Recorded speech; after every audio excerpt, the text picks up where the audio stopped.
teman-teman Tafis Biologi kelas A semester 3. Oke, di video kali ini saya akan menjelaskan sedikit materi mengenai tanah, akar, dan serapan hara.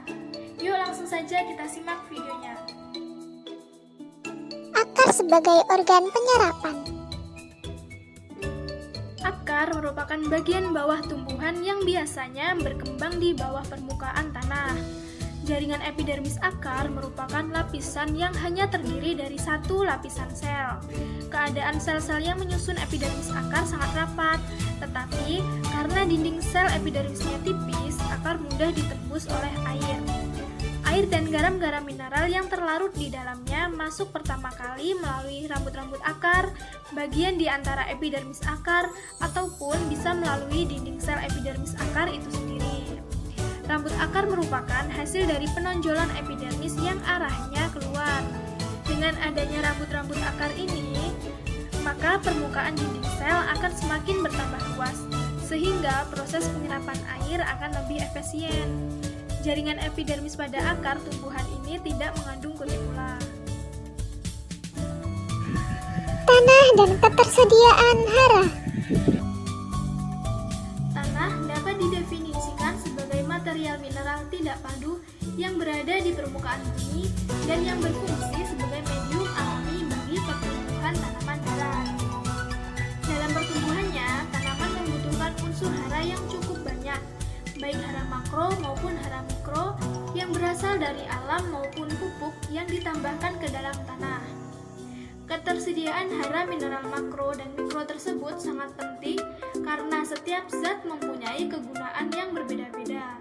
Hal itu pula yang mengakibatkan kebutuhan tanaman untuk setiap zat berbeda-beda jumlahnya. Hingga saat ini diketahui ada 19 unsur hara esensial yang dibutuhkan oleh tanaman. 10 diantaranya adalah hara esensial makro dan sisanya adalah esensial mikro. Dari ke-19 unsur hara tersebut, karbon, hidrogen, dan oksigen mendominasi lebih dari 95% bobot kering tumbuhan, sedangkan unsur lainnya kurang dari 55%. Unsur nitrogen yang diakumulasi tumbuhan hanya memiliki proporsi sekitar 1,5% dari bobot kering sel atau jaringan tumbuhan. Hal ini terkait dengan peran karbon, hidrogen, dan oksigen sebagai kerangka utama, yaitu senyawa organik dalam tumbuh-tumbuhan. Pergerakan hara mineral dari larutan tanah ke permukaan akar.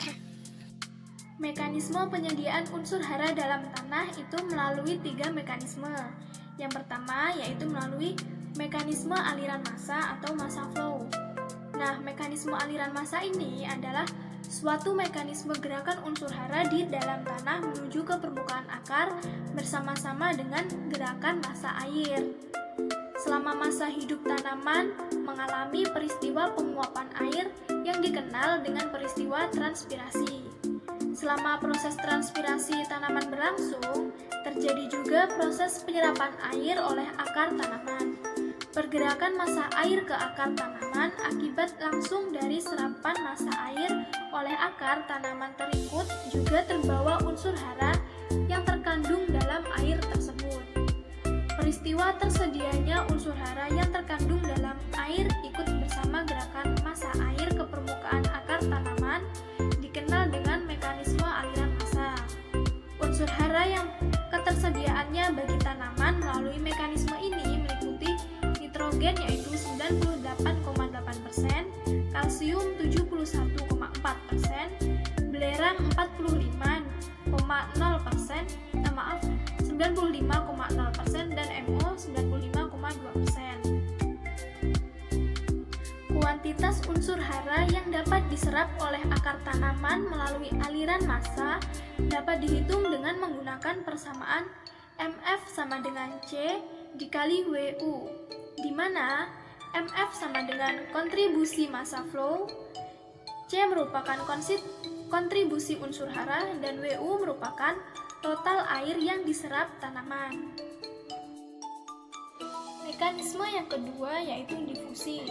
Nah, difusi ini merupakan peristiwa bergeraknya molekul-molekul dari daerah konsentrasi tinggi ke daerah konsentrasi rendah. Jadi, gerakan molekul atau hara terjadi karena adanya perbedaan konsentrasi. Hara yang diangkut ke permukaan akar melalui proses difusi tidak dapat dihitung secara langsung, tetapi dihitung sebagai selisih dari penyerapan hara total oleh tanaman dikurangi penyerapan oleh aliran massa dikurangi penyerapan oleh pertumbuhan akar. Daerah rhizosfer memiliki konsentrasi lebih rendah daripada daerah di luarnya, sehingga pergerakan unsur hara terjadi dari daerah luar rhizosfer menuju daerah rhizosfer. Akibat dari peristiwa ini, unsur hara yang tadinya tidak kontak dengan akar menjadi bersinggungan dengan permukaan akar. Untuk selanjutnya, penyerapan dapat dilakukan oleh akar tanaman. Nah, kuantitas masuknya unsur hara atau fluks ke dalam tanaman mengikuti persamaan, yaitu F sama dengan D dan kurung KT min KR, di mana F merupakan fluks, D merupakan koefisien difusi, KT merupakan konsentrasi tinggi, dan KR merupakan konsentrasi rendah.